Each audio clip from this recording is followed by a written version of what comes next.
are there any places that the vice president is overperforming Joe Biden in 2020? So we could show you that as well. We just bring that out here. Harris overperforming in 2020. Holy smokes. There you go. So let this go away and see if there's anything on the east side there.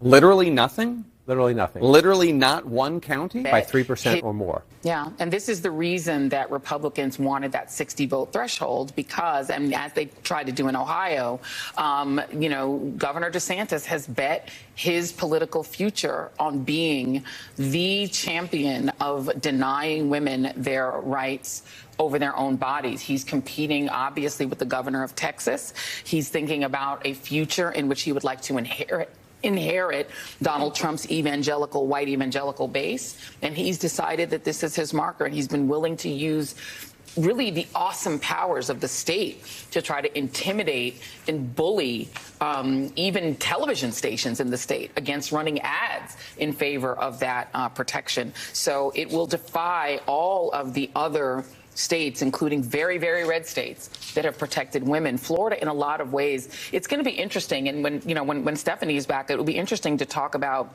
what Florida's future looks like as a place that can attract corporate headquarters and investment in a state where the governor routinely bullies companies, routinely sues companies that displease him, sued Disney, sued cruise lines, bullied schools about mask mandates, bullies TV stations about what ads they can run. It's a pure Project 2025 in miniature in Florida. And that kind of extreme, sort of extremist right-wing fascist type government in Florida, does that make it a more attractive place, or does it make it more like some of the other southern states that don't get a lot of investment and interest? I hear what you're saying. And I do see it differently because I'm thinking about the people who are not a part of anybody's elite who are hurting tonight.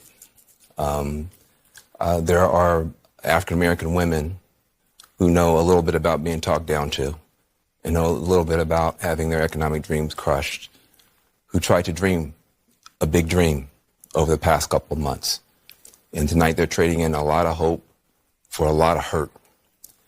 And they were hoping that maybe this time, one of their own could be seen as worthy. And once again, they're facing rejection. And that hurts. They thought tomorrow morning they're going to walk out with their shoulders back a little bit, maybe able to breathe for the first time and feel like they belong someplace. They did everything that they knew how to do. And it's going to be harder than it should be tomorrow for them to hold their heads up. And they're not the only people who are hurting tonight.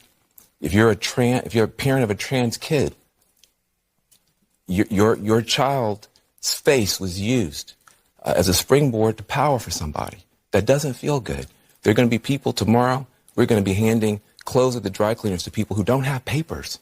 There are going to be people who are going to be cleaning your teeth tomorrow who don't have papers. And they're terrified tonight. And so it's easy to blow this off. Oh, look at the elites. They're going to get their comeuppance. It's not the elite that's going to pay the price. It's people who woke up this morning with a dream and are going to bed with a nightmare.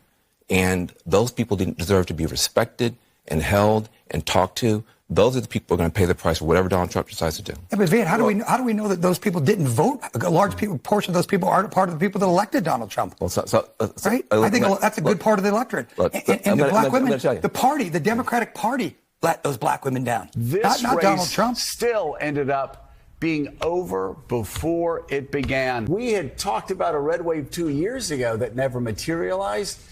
This is I've got to say, this is the biggest red wave I've seen since Ronald Reagan's 49-state victory in 1984.